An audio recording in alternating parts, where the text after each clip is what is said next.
Momentum Academy, tu connais? Oui, c'est notre école biblique, ministérielle et d'implantation de l'église Momentum.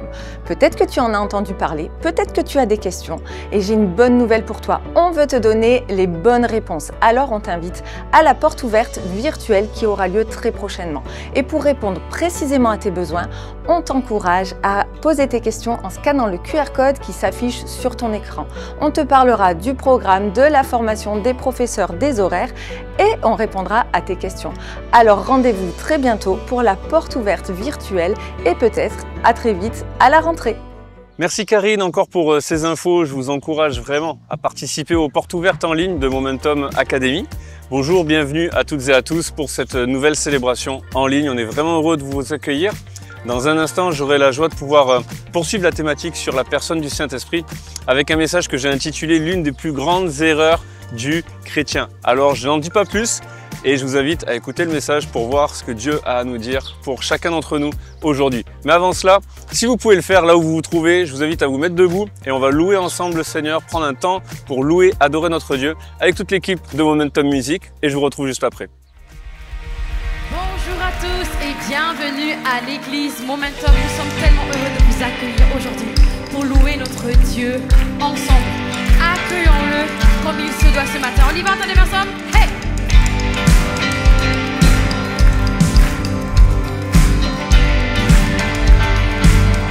On y va. Assemblons. Assemblons-nous pour le louer.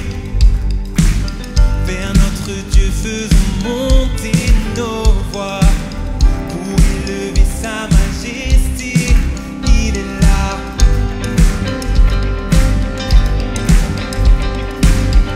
Pour effacer notre péché, il accepta d'être cloué au bois. Jésus seul pouvait triompher à la croix. Oh, célébrons ses louanges, accueillons sa présence, Dieu est parmi nous. Oh, bénissons le Seigneur, proclamons sa grandeur, il est parmi nous.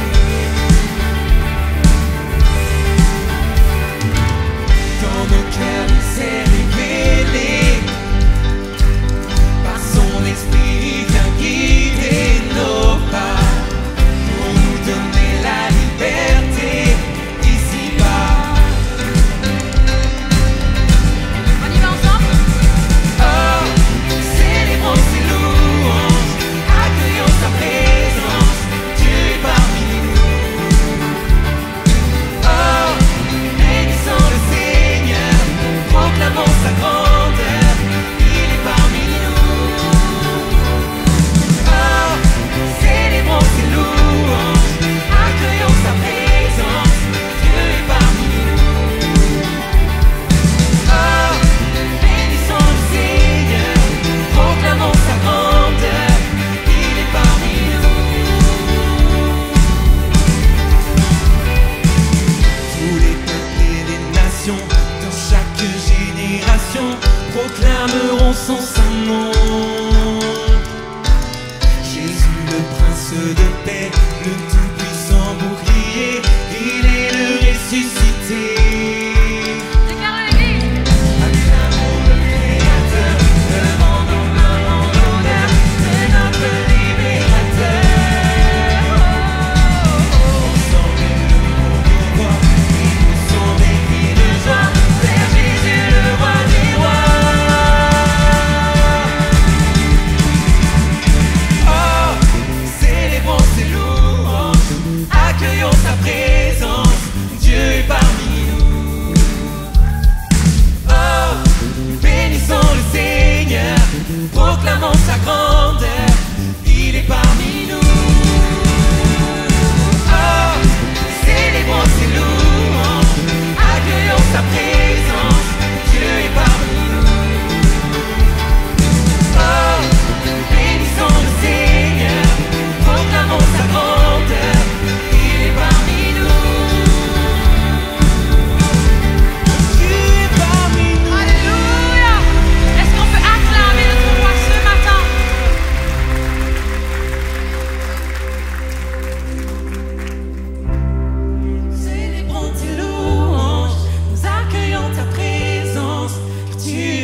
pour ta présence au milieu de nous. Aujourd'hui, Seigneur, on ne veut pas rater ce que tu as prévu pour nous.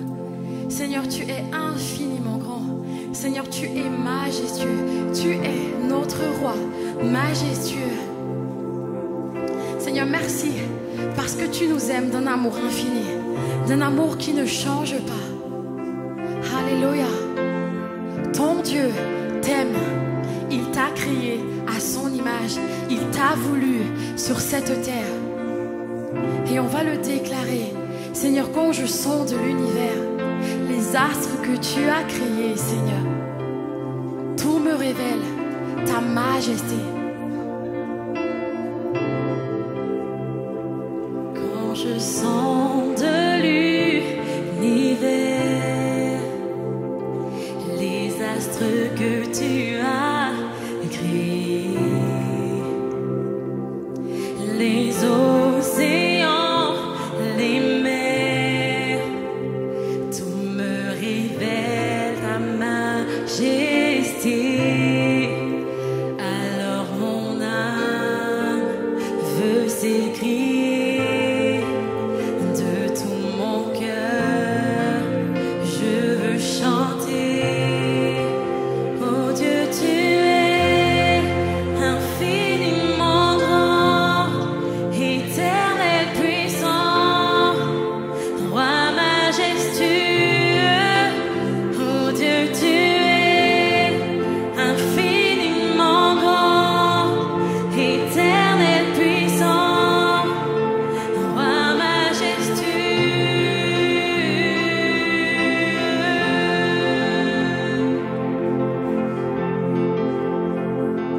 Quand je songe que tu m'as fait, que tu t'es révélé à moi, que pour moi tu as tout créé, tout me révèle ta bonté. Chante l'Église. Alors mon âme veut s'écrier de tout mon cœur, je veux chanter. Alors mon âme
Oui, l'agneau est digne d'être honoré, digne de nos louanges. Et ce matin, on voudrait prendre un temps pour partager la Sainte Seine ensemble et je vais demander à l'équipe de pouvoir commencer à distribuer les éléments. Je vais vous inviter à les garder quelques instants et on les prendra tous ensemble. Aujourd'hui, vous le savez, c'est la fête des Pères. Et ça nous donne aussi une occasion précieuse de pouvoir contempler et de pouvoir fixer nos regards sur le cœur du Père céleste. Ce Père qui est parfait, qui est plein d'amour, dont la justice est parfaite, qui est plein de grâce envers nous. Dans la parole de Dieu, on peut voir ce Père comme un Père qui ne s'est pas simplement contenté de dire « je vous aime ». Quand Dieu s'adresse à nous, quand Dieu parle de nous, quand Dieu parle de son peuple, de ses enfants, il ne se contente pas simplement de dire « je vous aime », mais il l'a prouvé par des actes forts et profonds. Il a donné son Fils unique, il a donné Jésus-Christ pour que chacun d'entre nous, nous puissions être réconciliés avec lui. Pour que chacun d'entre nous, nous puissions être à nouveau en connexion, à nouveau en interaction, à nouveau vivre cette relation personnelle avec lui. Alors que le péché nous séparait de la présence de Dieu, alors qu'il y avait ce problème qui existait, Jésus est venu répondre pleinement à ce problème pour que nous puissions à nouveau connecter avec Dieu. Jean 3,16 nous le rappelle, car Dieu a tant aimé le monde qu'il a donné son Fils unique, afin que quiconque croit en lui ne périsse pas, mais qu'il ait la vie éternelle. Et ce don de son Fils, c'est l'expression la plus profonde du cœur du Père. Quand on regarde à la croix, quand on regarde à ce moment, on voit l'amour du Père et l'obéissance du Fils qui se rejoignent ensemble autour d'un seul acte qui nous donne le salut. Autour d'un seul acte qui te donne le salut, qui me donne le salut, qui donne le salut à chacun de nous, qui nous donne accès à la vie éternelle. Jésus, il a accepté d'être brisé, d'être rejeté, d'être crucifié. Il a accepté de souffrir. Non pas parce qu'il y a été contraint, non pas parce que Dieu l'a contraint à le faire, mais par amour pour chacun de nous, pour pouvoir accomplir pleinement la volonté de Dieu, pour que nous puissions être sauvés. Et alors qu'on prend la Sainte Seine, on se souvient ensemble de cette alliance.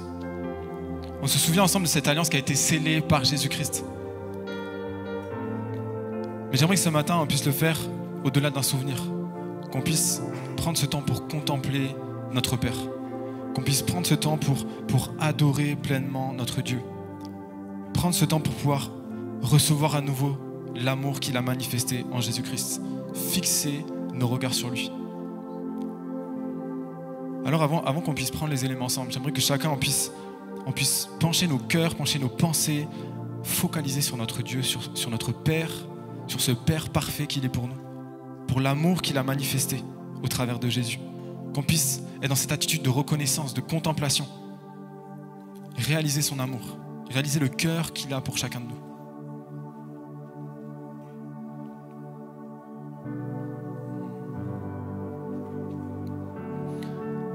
Je vais vous inviter à prendre les éléments ensemble. Seigneur mon Dieu, je veux te remercier. Je veux te remercier parce que tu es un Père parfait. Tu es un Père parfait pour chacun de nous. Ton amour est pur et il est manifesté envers chacun de nous au travers de ce que Jésus a fait à la croix, de ce qu'il est venu accomplir parfaitement pour que nous puissions à nouveau être connectés avec toi. Parce que c'est le cœur, c'est ce que tu veux pour chacun de nous, que nous puissions vivre connectés à toi, que nous puissions avoir cette vie en abondance au travers de Jésus. Alors Seigneur, c'est avec reconnaissance qu'on se place devant toi ce matin. Alors qu'on prend le pain, alors qu'on prend le vin, pour se rappeler ces symboles qui nous rappellent ce que Jésus a traversé, ce qu'il est venu accomplir parfaitement, ce qu'il n'a pas fait à moitié, mais ce qu'il a accompli parfaitement pour nous. Alors qu'on se rappelle de ça, on veut juste te contempler. Je regardais à quel point tu es un Père merveilleux pour nos vies. À quel point ton œuvre, elle a du sens pour chacun de nous. À quel point tu ne laisses personne de côté. Seigneur Jésus, Seigneur mon Dieu, Saint-Esprit, que ton nom soit béni ce matin pour qui tu es, pour chacune de nos vies, dans le nom de Jésus. Amen. J'ai invité à faire passer les coupelles dans les extrémités dérangées pour faciliter le ramassage. On va prendre un chant avec l'équipe de louanges. Et j'aimerais qu'on puisse ouvrir nos cœurs au Père pleinement. Qu'on puisse adorer le Fils, qu'on puisse laisser le Saint-Esprit prendre place pleinement dans ce temps. On va prendre le chant qui s'intitule « Ébloui ». Est-ce qu'on peut lever les mains ensemble? Est-ce qu'on peut se mettre dans cette attitude de contemplation ensemble et déclarer ces paroles de tout notre cœur? Je vous laisse avec l'équipe de louanges.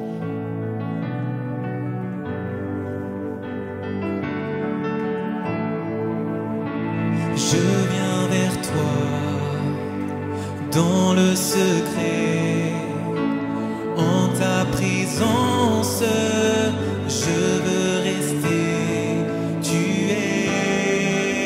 Tu seras toujours là.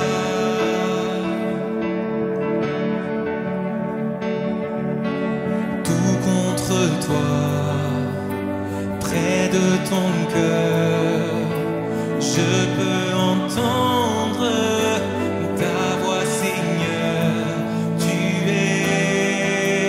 Tu seras toujours là.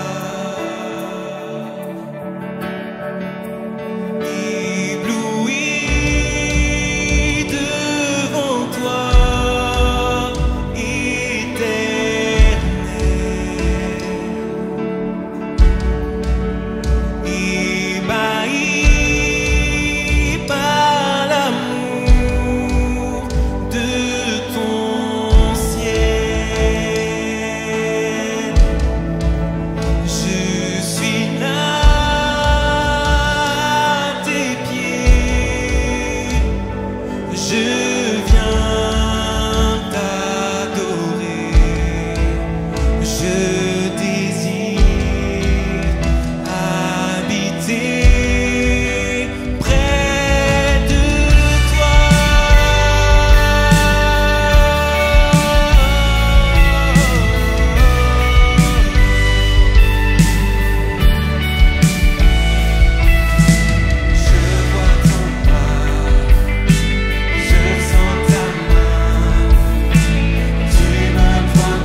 Avant de vous asseoir, prenez le temps de saluer 4-5 personnes autour de vous, s'il vous plaît. Prenez le temps de lui dire bonjour, content de te voir, tu chantes tellement bien.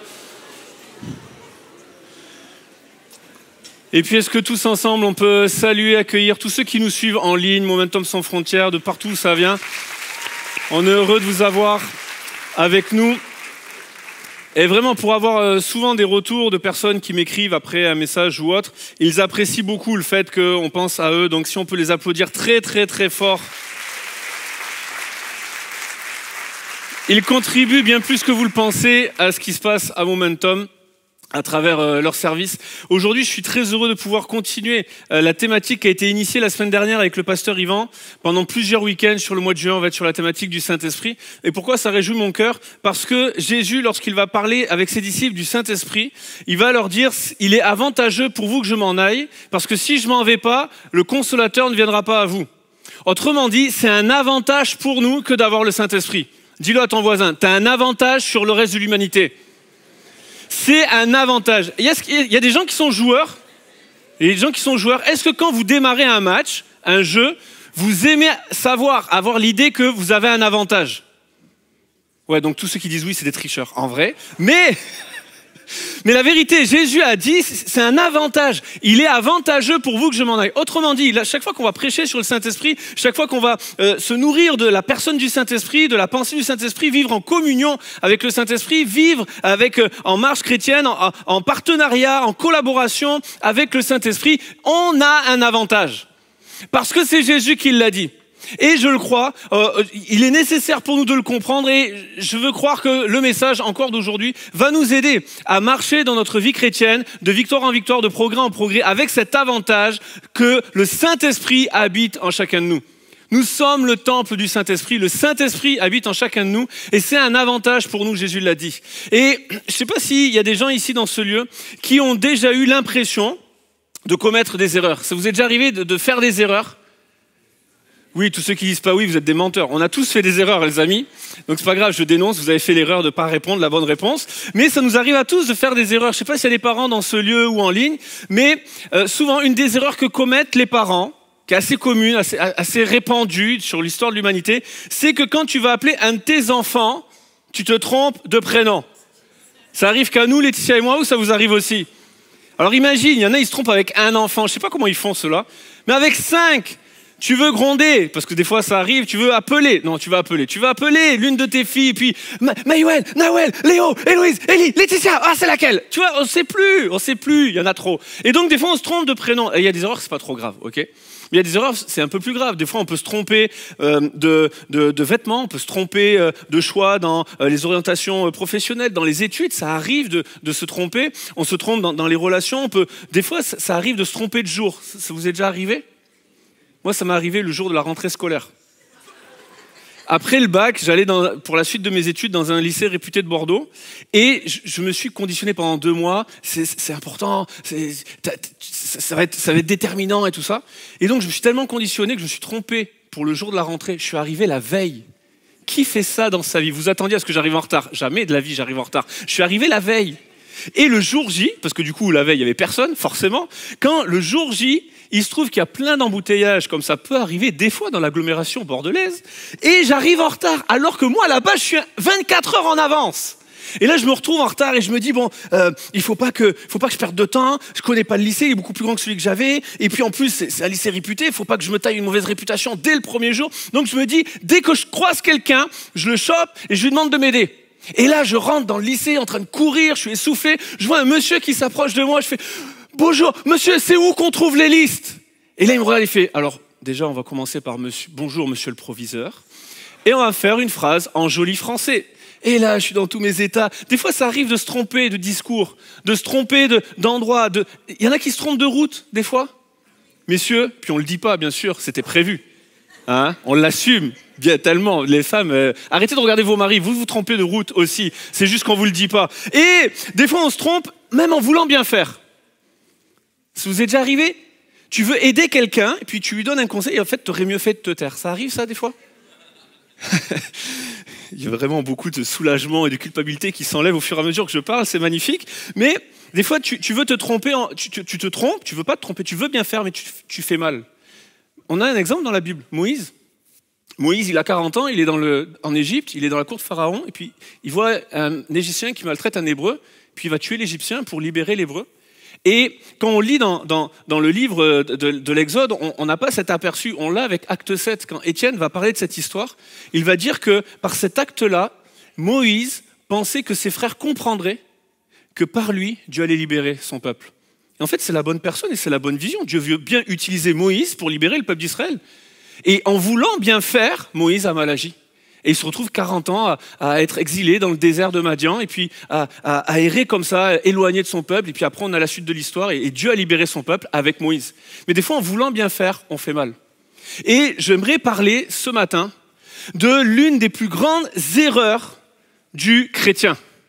Une des erreurs que nous commettons le plus souvent, que peut-être nous avons tous commis un jour. L'une des plus grandes erreurs du chrétien. Il y en a qui veulent savoir ? Ça m'arrangerait, c'est le message que j'ai préparé quand même les amis, donc ça m'arrangerait que vous aimiez ce message. Mais cette erreur-là, je vous l'ai dit, je vous livre le message direct.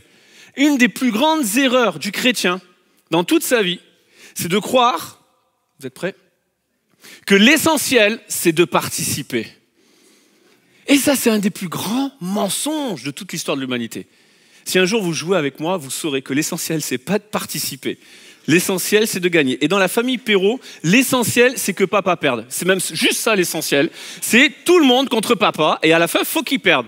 Mais l'essentiel, c'est pas de participer dans la vie chrétienne. Je vais y venir. L'essentiel, c'est de gagner.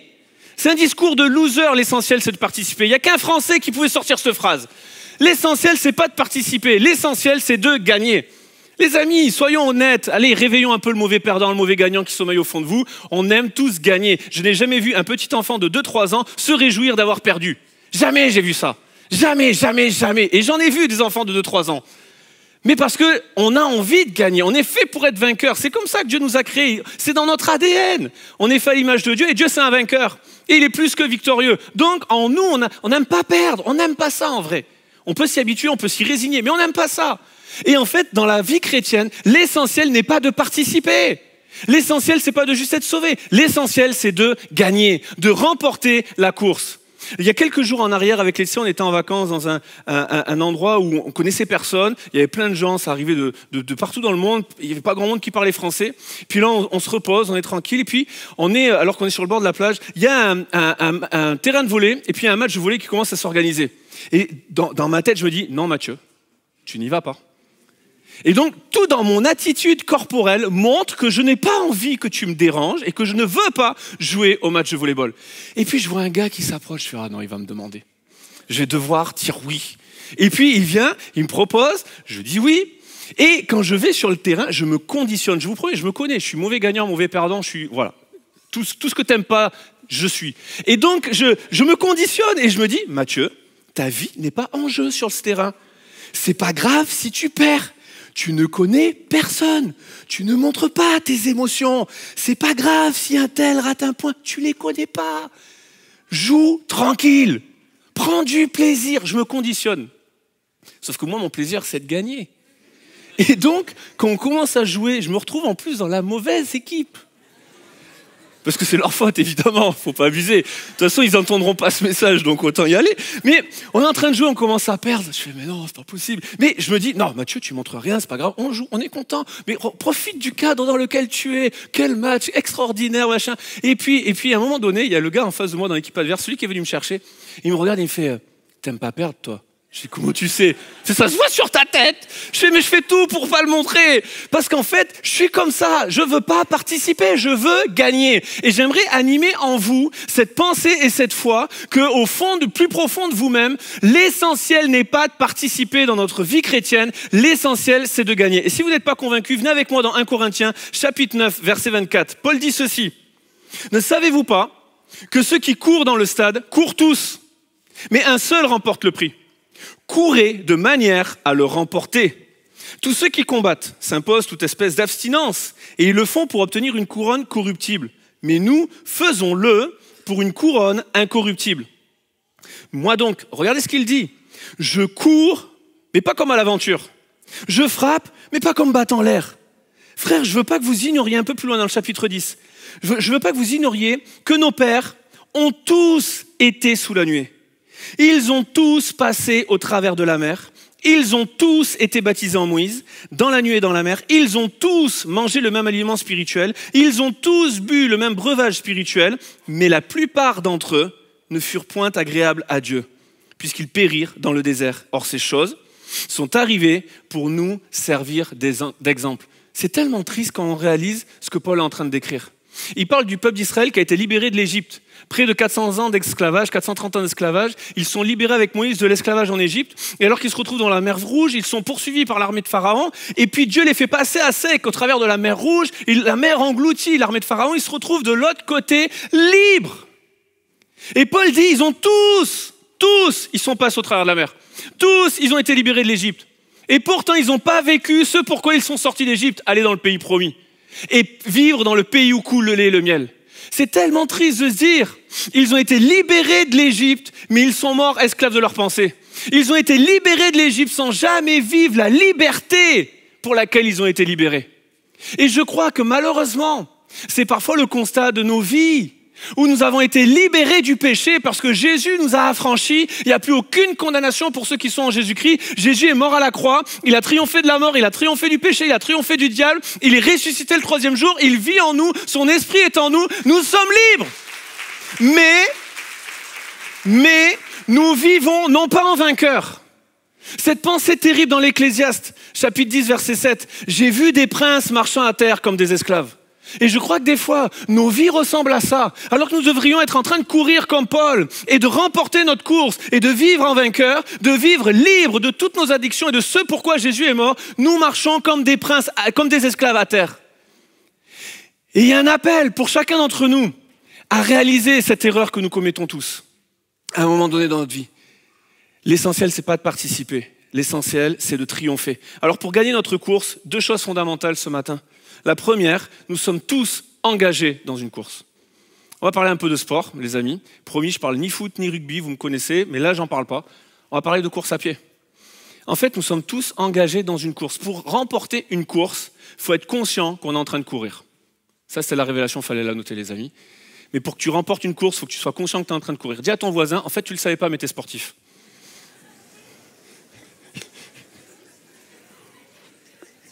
Et à celui qui te dit ça, tu lui réponds, ça se voit pas, mais t'es sportif. Non, je rigole. Lui dites pas. Je veux pas de problème de voisinage, de couple et tout ça. Nous sommes tous engagés dans une course. Quand on lit les écrits de l'apôtre Paul, on le voit, c'est très présent dans son discours. Il parle tout le temps de course. Là, il en parle aux Corinthiens, il en parle aux Philippiens, il en parle aux Romains. En fait, il en parle souvent. Il dira même à Timothée, quand il est à la fin de sa vie, qu'il écrit sa dernière lettre, il lui dit, j'ai combattu le bon combat, j'ai gardé la foi, j'ai achevé la course. Et désormais, la couronne m'est réservée. Il est conscient qu'il est en train de courir une course. Paul n'est pas un gars qui est en train de participer et de voir après comment ça se passe. Non, il va dire aux Romains, nous sommes plus que vainqueurs par celui qui nous a aimés. Mais j'aimerais qu'on puisse comprendre dans quelle course nous sommes engagés. Et notre course chrétienne n'est pas un sprint. Le but n'est pas d'aller très vite. Si vous prenez tous les meilleurs sprinteurs, le plus rapide du monde, qui fait le 100 mètres en 9,58, ou Usain Bolt, quoique je pense que dans l'histoire de l'humanité, il y a eu un gars plus rapide. Il est dans la Bible. Le prophète Élie, il court plus vite que les chevaux. Donc je pense qu'il fait 100 mètres en 9,58, facile. Vous relirez ça, je vous laisse le détail d'un roi 17. Mais la réalité, c'est que même ce gars-là, la manière avec laquelle il court 100 mètres, il ne fera pas un marathon comme ça. On est d'accord avec ça? Il a tout donné au bout de 100 mètres. Bon, lui, il en donne un peu sur 200, peut-être qu'il pourrait faire 400, peut-être au meilleur de sa forme, il aurait pu. Mais la réalité, c'est qu'il ne fait pas un 800 mètres, il ne fait pas un 1500, il ne fait pas un 10 000 comme ça. Parce qu'il a tout donné sur le début. Et l'erreur, ce serait de croire que notre course, notre vie chrétienne, c'est un sprint. Et alors que tu donnes ton cœur à Jésus, tu te fais baptiser, tu fais l'académie, boum, tu fais ceci, boum, tu fais cela, tu fais l'appel missionnaire, et puis tu vis tout en une année. C'est pas possible. Tout ne sera pas réglé ce week-end, les amis. Parce que notre course, elle va durer. Et c'est celui qui va persévérer jusqu'à la fin. Et donc, on a un appel à achever la course, à remporter cette course que nous menons. Et à comprendre que notre course n'est pas un sprint où il faut aller très très vite. Il faut aller très loin. Et même s'il ne faut pas aller très vite, il ne faut pas perdre son temps non plus. Il y a tout cet équilibre à trouver. Paul, il dit rachetez le temps. Et ce n'était pas quelqu'un qui perdait son temps. Maintenant, notre course, c'est pas non plus un marathon. J'ai grandi dans l'église et j'ai jamais eu trop la pensée que la vie chrétienne, la vie de disciple, c'était un sprint. J'ai jamais eu cette pensée, elle a jamais été semée dans mon cœur. Par contre, celle que c'était un marathon, il y avait beaucoup de souffrance, ça devait durer longtemps et tu devais beaucoup souffrir, celle-là, elle était plus incrustée en moi. Et j'ai dû comprendre un jour que notre course n'est pas un marathon. Même si dans la pensée de marathon, il y a quelque chose à retirer. Je ne sais pas si vous connaissez l'histoire de marathon. En fait, le marathon, c'est une épreuve que vous savez, course à pied, ça fait 42 km 195. Est-ce qu'il y a des gens qui savent ici pourquoi c'est cette distance et pourquoi ça s'appelle marathon? Non? Alors dis à ton voisin, tu vas apprendre un truc ce matin. En fait, Marathon, c'est une ville de la Grèce. Et je le lis comme ça, je suis sûr de vous donner les bonnes infos. Marathon, c'est une ville en Grèce, sur la plage de laquelle il y a eu en moins 490 la première guerre entre les Grecs et les Perses. Et après 5 jours de combat, les Grecs ont remporté la bataille. Et un homme du nom d'Euclès est parti en courant pour annoncer la nouvelle à Athènes, pour que le pays sache qu'il y avait la victoire qui avait été remportée. Et entre Athènes et Marathon, il y avait environ 42 km. Exactement, il y avait 42 km et 195 mètres. L'histoire raconte que ce messager est mort d'épuisement en communiquant le message à son arrivée. J'aimerais vous dire qu'il y a une victoire qui a été remportée un jour. Il y a une victoire qui a été remportée sur la mort, sur le péché, à la croix. C'est par Jésus. Et nous qui sommes là, nous sommes conscients de cette victoire. Et notre mandat, c'est de le transmettre à ceux qui ne le savent pas. Et même s'il y a cette pensée dans Marathon, le but, c'est pas que tu meurs à la fin. Le but, ça va être la vie éternelle. C'est que d'autres vivent. Et donc, même s'il y a cette pensée de Marathon où, oui, il y aura de la souffrance, oui, ça va durer longtemps, la chose qu'il faut retenir, c'est qu'il y a un message de vie à transmettre. Il y a un message de victoire à transmettre à ceux qui nous entourent. Mais la course n'est pas un marathon où à la fin, tu meurs, tu t'es cramé et il n'y a plus rien qui reste. Notre course ressemble davantage à une course de relais. Pourquoi je dis ça? L'auteur de l'Épître aux Hébreux, au chapitre 11, nous dresse toute une galerie de portraits d'hommes et de femmes qui, par la foi, ont accompli des choses extraordinaires, ont reçu des révélations. Souvent, on appelle d'ailleurs ce chapitre le chapitre des héros de la foi. Et en fait, il y a toute une liste d'hommes et de femmes qui sont cités de la part de l'auteur. C'est par la foi que Noé, c'est par la foi que Moïse, c'est par la foi que Abraham, c'est par la foi que Isaac, Jacob, Sarah, etc., etc. Et il y a toute une liste de héros de la foi comme ça. Et à la fin du chapitre 11, l'auteur dit, ces gens-là, qu'il vient de citer, n'ont pas obtenu ce qu'il leur était promis. Dieu ayant en vue quelque chose de meilleur pour nous. Je ne savais pas que j'étais dans la course. Je ne savais pas que j'étais dans l'histoire de Moïse, moi. Mais l'auteur de l'Épître aux Hébreux nous dit, ils n'ont pas obtenu ce qui leur était promis parce que Dieu avait en vue quelque chose de meilleur pour nous. Et regardez, après le chapitre 11, il y a le chapitre 12. C'était pas trop dur à avoir comme révélation. Et le début du chapitre 12 dit ceci.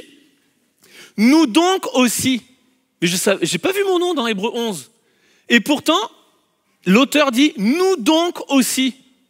Puisque nous sommes environnés d'une si grande nuée de témoins. Qui sont les témoins? Les héros de Hébreux 11. Rejetons tout fardeau, le péché qui nous enveloppe si facilement et courons avec persévérance dans la carrière qui nous est ouverte. Vous avez remarqué, il n'a pas dit marche, il a dit cours. Courons dans cette carrière qui nous est ouverte. En fait, si je devais donner une image, oui, c'est pas écrit dans le texte, mais si je devais donner une image, c'est qu'en fait, nous, on est dans une arène. On est dans un stade et on est en train de courir, on est appelé à courir. Et nos spectateurs qui sont dans les tribunes, la nuée de témoins, c'est les Moïse, c'est les Abraham, c'est les Isaac, c'est les Jacob, c'est les Joseph, c'est tous les héros de la foi que quand on lit leur histoire, on se dit « Waouh, extraordinaire comment Dieu les a utilisés ». Aujourd'hui, ils regardent comment tu cours ta course. Parce qu'ils n'ont pas obtenu ce qui leur était promis. Parce que Dieu avait quelque chose de meilleur pour nous tous. Et en fait, lorsque je cours ma course, je poursuis quelque chose qui a été initié avant. En fait, quand je réalise que ma vie chrétienne, c'est une course de relais, mais je comprends quelque chose. La première chose, je ne suis pas tout seul à courir. L'auteur de l'Épître aux Hébreux ne dit pas « toi aussi, puisque tu es environné ». Il ne dit pas « moi aussi, puisque je suis environné ». Il dit « nous aussi, puisque nous sommes environnés ». On est tous en train de courir, même assis sur une chaise. On est tous en train de courir une course. Nous sommes appelés à le faire. Et tu n'es pas tout seul à courir. On a besoin de se souvenir des fois, les amis, que tu n'es pas tout seul à vivre ce que tu es en train de vivre. Tu n'es pas tout seul à galérer. Tu n'es pas tout seul à vivre ces combats. Tu n'es pas tout seul à vivre ces fatigues. Il y en a d'autres qui courent avec toi. Il y en a d'autres qui ont couru avant. Parce que c'est une deuxième vérité. Quand je comprends que je suis dans une course de relais, je comprends que quelqu'un m'a précédé. Quelqu'un a couru avant moi. Et on a besoin en tant qu'Église Momentum de se souvenir que si nous sommes là, au 75 rue Édouard Herriot, c'est parce qu'il y a des gens que vous ne connaîtrez jamais, que vous n'avez jamais connus, qui ont bâti l'Église, qui ont acheté le terrain et qui ont construit avec leurs mains l'Église. Vous êtes assis sur des chaises que d'autres ont achetées pour vous. Moi, je suis un enfant de cette Église, donc je l'ai vu la construction. Et je me souviens qu'à l'époque de la construction, il y avait à peu près une église de 80, 90, 100 personnes. Il y avait des anciens de l'époque au culte de 9h. Je leur ai donné l'autorisation. Si je dis des mensonges, vous vous levez, vous dites « c'est un menteur, l'écoutez plus ».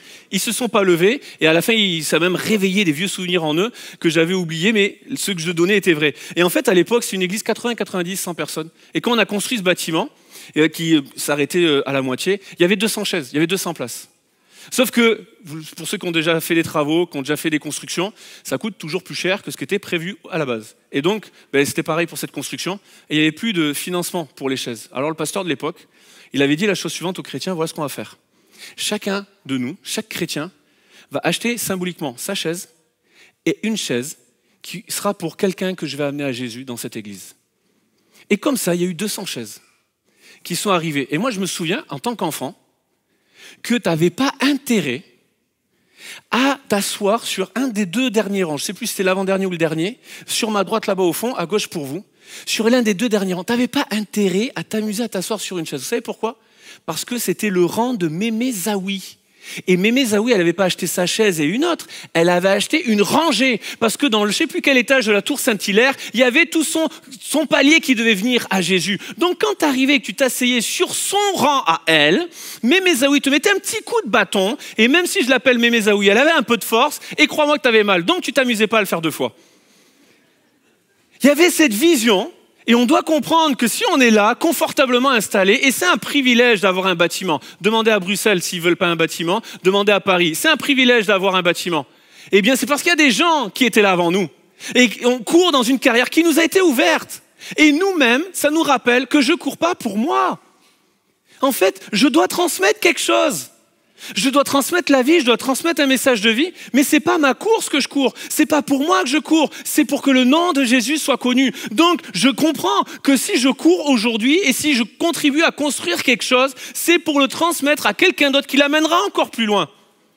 Et quand je comprends ça, j'ai besoin de réaliser que pour remporter une course de relais, le plus important n'est pas d'aller vite. Ce qui est important, c'est la manière avec laquelle tu transmets le relais. Dans un relais, plus que la vitesse, la manière de transmettre le témoin détermine la réussite de la course. Je ne sais pas si vous avez regardé déjà les Jeux Olympiques, les épreuves d'athlétisme, mais à chaque fois, à la fin, vous avez le relais 4 fois 100 mètres, hommes, femmes.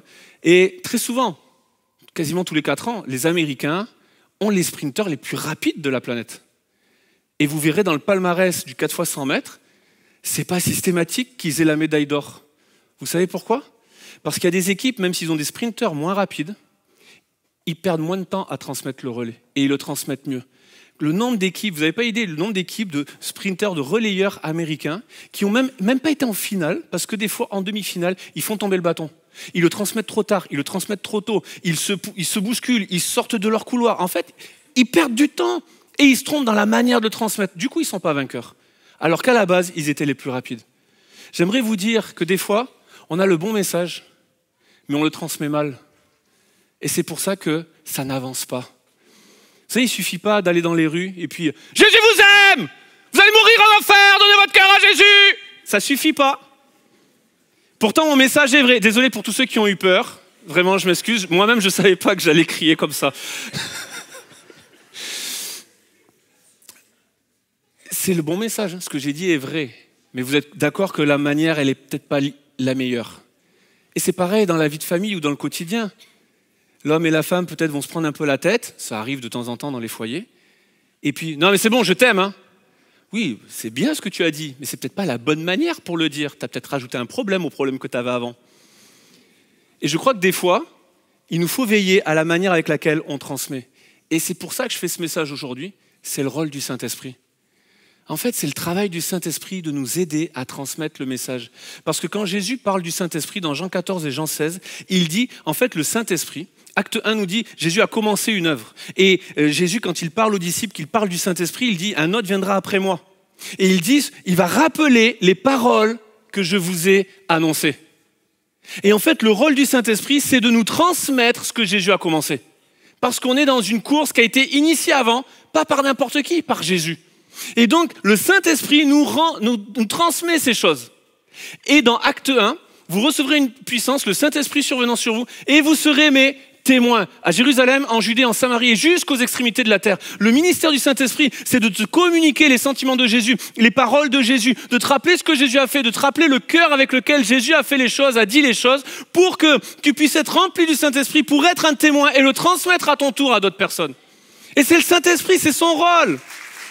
Alors il y a besoin de réaliser que nous sommes tous engagés dans une course. Maintenant, nous sommes invités à nous confier en Dieu pour remporter cette course. Zacharie dit, ce n'est ni par force ni par puissance, mais par son esprit. Littéralement, l'esprit, c'est le pneuma dans le grec. Lorsque Jésus parle du Saint-Esprit, c'est le pneuma, c'est le souffle.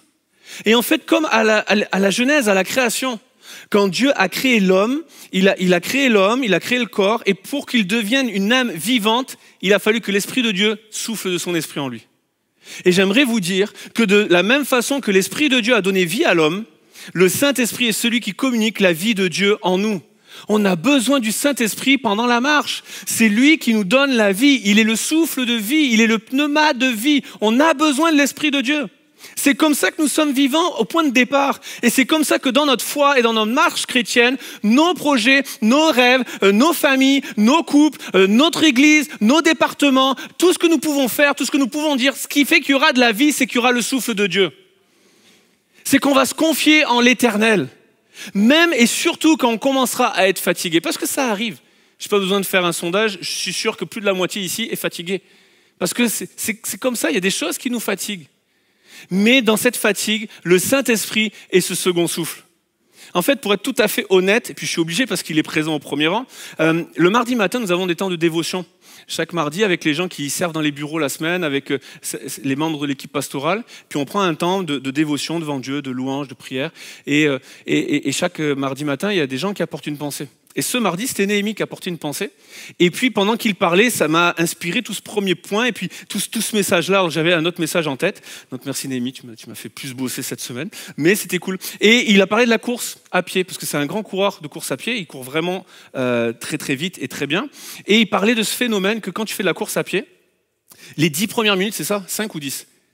Les 10 sont les plus difficiles.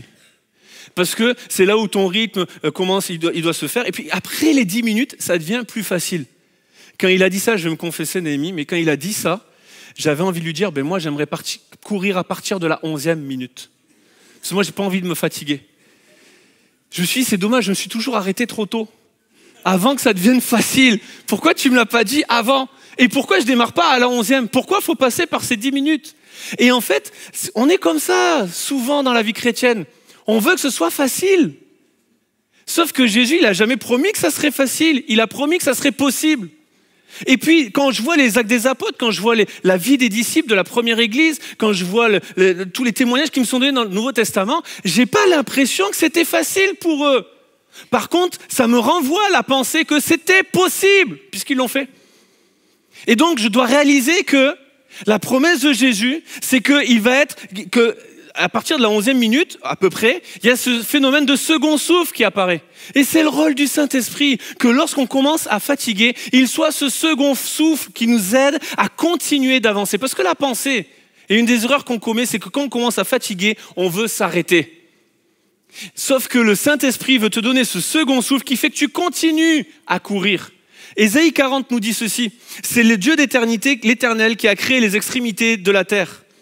Il ne se fatigue point, il ne se lasse point, on ne peut sonder son intelligence. Écoutez bien ceci. Il donne de la force à celui qui est fatigué et il augmente la vigueur de celui qui tombe en défaillance. Tu es dans ce lieu, en ligne, dans ta maison, dans ta voiture, tu es fatigué, j'ai une bonne nouvelle. Le Saint-Esprit veut te donner de la force et de la vigueur. Les adolescents se fatiguent et se lassent, les jeunes hommes chancellent. Mais ceux qui se confient en l'Éternel renouvellent leur force. Ils prennent leur vol comme les aigles. Ils courent et ne se lassent point. Ils marchent et ne se fatiguent point. La pensée de se dire je vais retrouver des forces parce que je vais prendre une pause, je vais m'arrêter, n'est pas une pensée biblique. Le repos, tu le trouves en t'appuyant sur Dieu et en continuant de marcher. Le Saint-Esprit te donne de la force, tu continues de courir et tu ne te fatigues pas.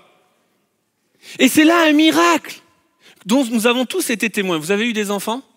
En ce moment, on a un petit garçon de 3 ans et demi. Il court partout et ne se fatigue jamais. Jamais. Il ne se fatigue jamais. Par contre, il me fatigue. Parce que je le vois courir partout. Et puis des fois, il faut que je lui cours après. Et 3 ans et demi, il commence à courir vite.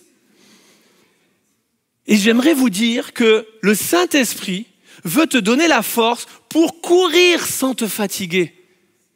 Si tu cours par tes propres forces, tu vas te fatiguer. Mais si tu cours sur la force, en t'appuyant sur la force du Saint-Esprit, tu vas courir et ne pas te fatiguer. Vous voulez un exemple? On fait plusieurs voyages missionnaires, on envoie des équipes un petit peu partout. Là, il y a une équipe qui est rentrée du Sénégal, il y en a une qui se prépare pour le Bénin. Voilà, on en fait des missions. Je ne les ai pas toutes faites, mais toutes celles que j'ai faites. Et pour toutes les autres qui se sont faites, quand j'y étais pas, il y a un questionnaire de retour et dans les témoignages que j'ai de gens qui sont partis en mission, je n'ai jamais vu une seule personne sur les dizaines et dizaines qui sont partis sur un champ de mission me dire au retour d'une mission, là je suis fatigué, il faut que j'arrête, il faut que je fasse une pause. J'ai toujours vu des gens écrire, me dire et vivre le fait que quand ils rentrent, je vais être encore plus bouillant pour le Seigneur, je veux encore mieux le servir, je veux encore plus le servir, je veux tirer le son de cet impact de la prière, de la vie de prière, de la vie de louange, de la passion, de tout ce qui donne ces gens-là pour moi continuer de donner et de donner plus et de donner mieux. Parce qu'en fait, le fardeau de Jésus, c'est pas un fardeau qui nous accable, c'est un fardeau léger. Il y a un fardeau. Le fardeau des âmes, c'est un fardeau, mais c'est un fardeau qui est léger. Et si tu cours ta course avec dans ton sac à dos le poids de l'amertume, le poids de la culpabilité, le poids de la condamnation, le poids des erreurs, le poids du passé, le poids parfois de la famille, le poids parfois de tout un tas de choses, le manque de pardon, la colère, la frustration, le sentiment d'injustice, de solitude et toutes ces choses, et que tu t'accapes comme ça, c'est pour ça que tu es fatigué. Mais le Saint-Esprit veut prendre ces fardeaux, les prendre sur lui, parce que Jésus est venu nous libérer de ces fardeaux-là. Et mettre sur nous un joug qui est doux, un fardeau qui est léger, c'est celui des âmes. Et que quand tu le portes, tu as toujours envie de continuer de te donner plus. Et tu cours, mais tu ne te fatigues, point. C'est le ministère du Saint-Esprit pour chacun de nous. Et pendant que j'ai invité les musiciens à revenir, vous savez, je parle de course. Et en fait, vous prenez n'importe quelle course, toutes celles que j'ai nommées, et puis vous trouverez les autres. En fait, il n'y a pas de secret. Enfin, en vrai, il y en a un seul. Pour achever la course, il y a juste une chose à faire. Un pas après l'autre. C'est juste ça. Tu veux aller au bout de ta course, il y a juste une chose à faire. Tu fais un pas après l'autre. Que tes enjambées fassent 3 mètres, 4 mètres, 2 cm, si tu fais un pas après l'autre, tu arriveras à la fin de ta course. Et s'il y a des gens ici fatigués, découragés, je ne te demande pas de te projeter pour les 10 années à venir, qu'est-ce que tu vas faire, et les voyages missionnaires, et l'appel de Dieu sur ta vie, et machin. Non, je ne parle pas de ça là. Juste aujourd'hui, décide de te lever et de faire un pas vers Jésus. De faire un pas vers le Saint-Esprit et dire Saint-Esprit, souffle sur moi. Juste ça, tu fais juste ça, tu ne penses qu'à ça aujourd'hui. Et demain tu recommences. Et je t'assure que quand on se revoit dans 8 jours, dans 7 jours, peu importe, tu auras avancé. Si aujourd'hui tu fais un pas, et que demain tu recommences, et que tu recommences, et que tu recommences, et que tu recommences, tu recommences. Ce qui compte, c'est pas que tu es allé vite, ce qui compte, c'est que tu as avancé. Et que tu es encore en mouvement. Et le Saint-Esprit veut t'aider à faire un pas après l'autre, à t'aider à aller juste à la prochaine étape, sans te fatiguer. Romains 8 nous parle de cet esprit qui crie en nous, Abba Père, cet esprit d'adoption. Paul nous rappelle, nous sommes plus que vainqueurs, il n'y a plus aucune condamnation. Et entre les deux, il nous parle du Saint-Esprit, qui est cet esprit qui intercède pour nous dans nos faiblesses. Et qui est cet esprit qui nous rappelle que nous sommes enfants de Dieu. Et ça fait toute la différence. De savoir que j'appartiens à la famille de Dieu me rappelle que je ne suis pas tout seul. J'ai une famille sur laquelle je peux m'appuyer. Il y a des gens qui peuvent avoir le sentiment d'être isolés. Et je parle juste 2 minutes à ceux qui sont en ligne. Parce qu'ils sont peut-être dans un endroit où il n'y a pas, comme ici, une communauté, des gens avec qui... Mais il y a des équipiers de prière. Et Momentum Sans Frontières va être une plateforme pour que les gens puissent aussi trouver des gens qui vont prier pour eux. Et je le crois. L'Église est une grande famille. Tu n'es pas tout seul. Et surtout, c'est le rôle du Saint-Esprit. Jésus va dire, il est avantageux pour vous que je m'en aille, sinon je ne vous enverrai pas le consolateur.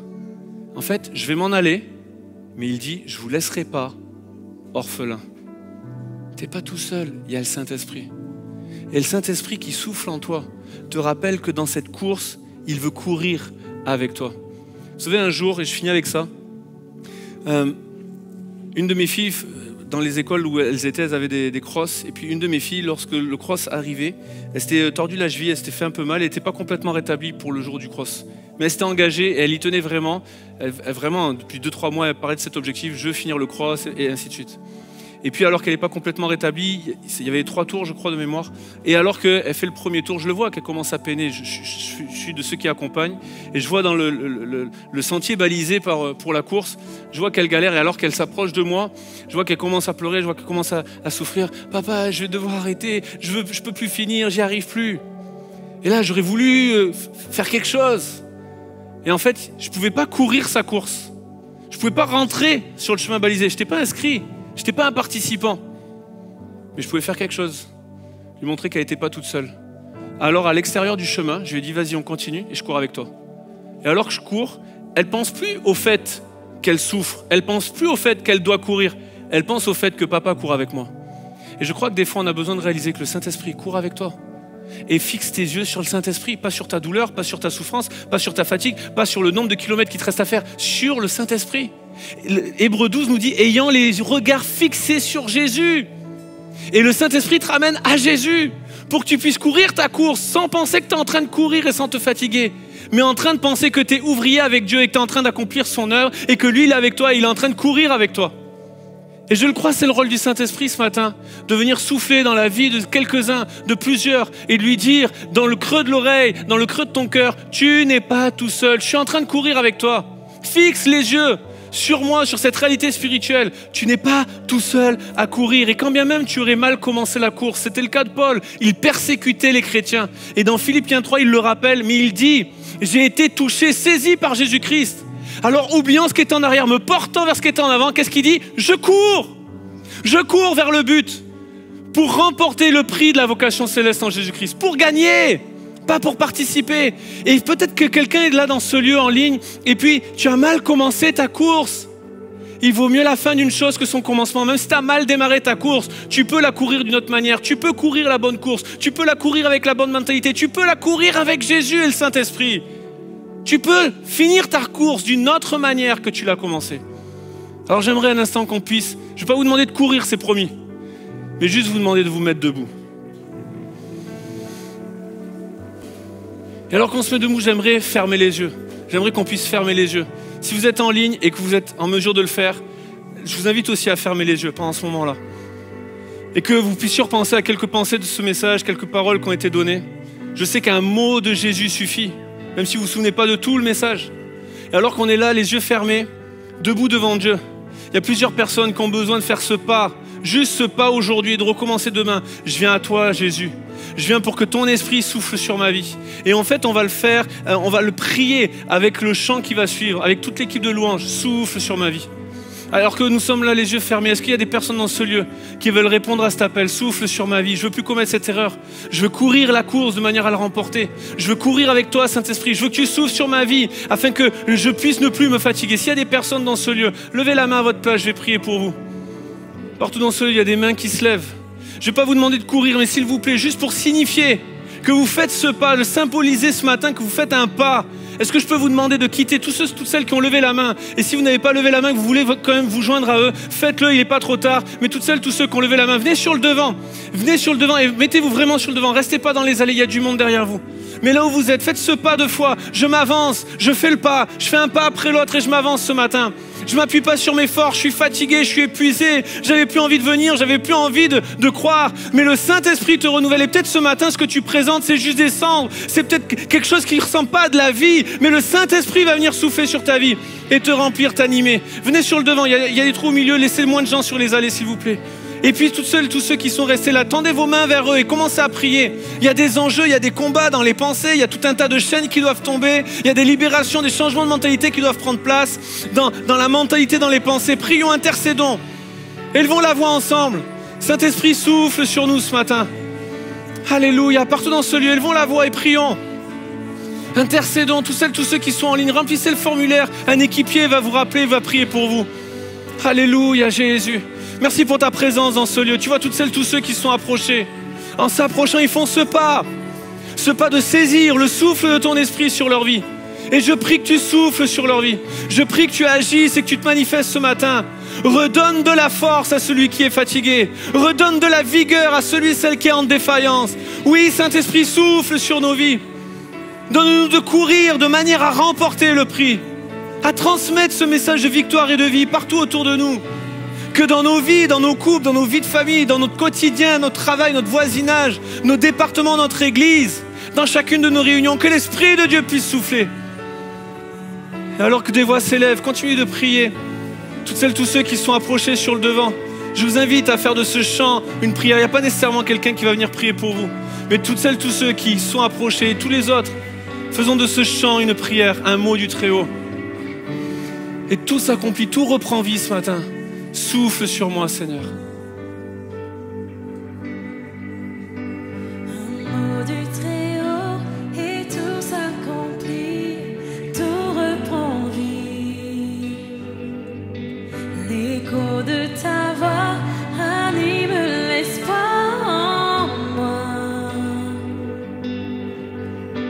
Ta grâce apparaît comme ma vue faiblit, tu me conduis.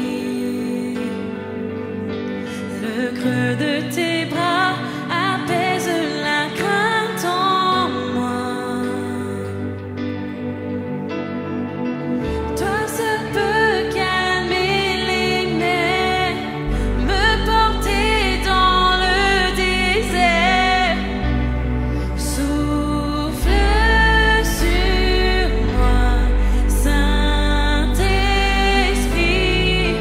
Toi seul peux briser mes chaînes, me délivrer de mes peines. Souffle sur moi, Saint-Esprit.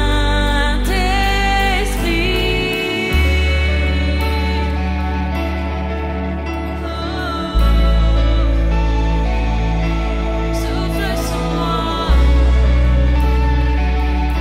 souffle sur moi. Tu viens rassasier mon âme assoiffée par ta bonté. Je ne tremble pas, car ton regard est sur moi. Tu tiens dans ta main mon souffle de vie, ce que je suis. Tu es toujours là pour me serrer contre toi. Toi seul peux calmer les nerfs, me porter dans le désert. Souffle sur moi, Saint-Esprit. Toi seul peux briser mes chaînes, me délivrer de mes peines. Souffle sur moi,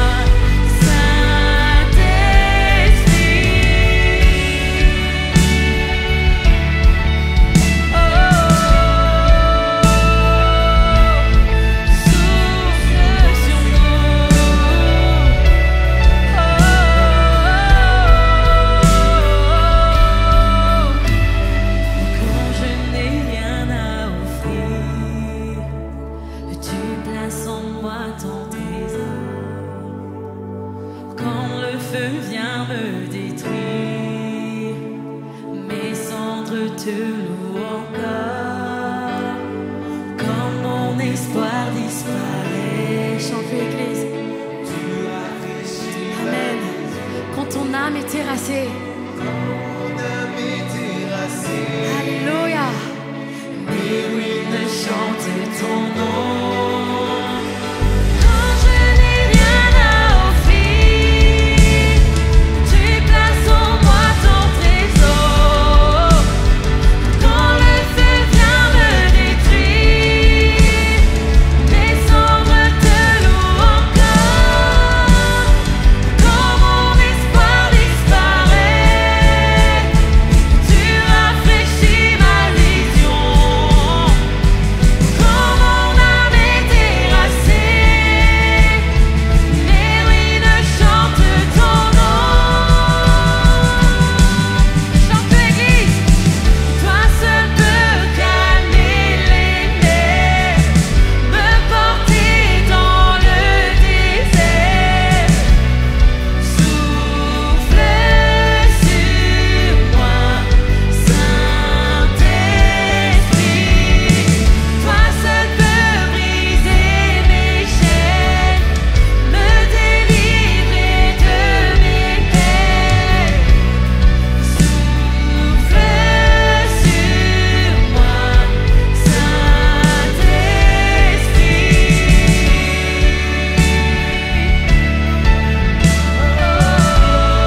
Merci à toutes et à tous de nous avoir suivis encore aujourd'hui. On est vraiment heureux de pouvoir vivre ces temps-là à distance avec vous. Pensez à liker, à partager ce message s'il vous a béni, à le partager à quelqu'un qui en aurait besoin. En tout cas, ma prière pour chacun de vous, c'est que vraiment l'Esprit de Dieu puisse être ce souffle nouveau dans votre vie, dans votre quotidien, et de pouvoir nous confier en l'Éternel pour renouveler nos forces, même lorsque nous sommes fatigués. Pour aller plus loin, je vous encourage à regarder les starters qui sont en ligne tous les matins avec le pasteur Patrice. Également pour vos temps de dévotion, de louange, d'adoration sur la chaîne YouTube de Momentum Music et de découvrir au fur et à mesure les nouveaux clips musicaux. Et bien sûr pour la communion fraternelle, à vous connecter à la plateforme Momentum sans frontières.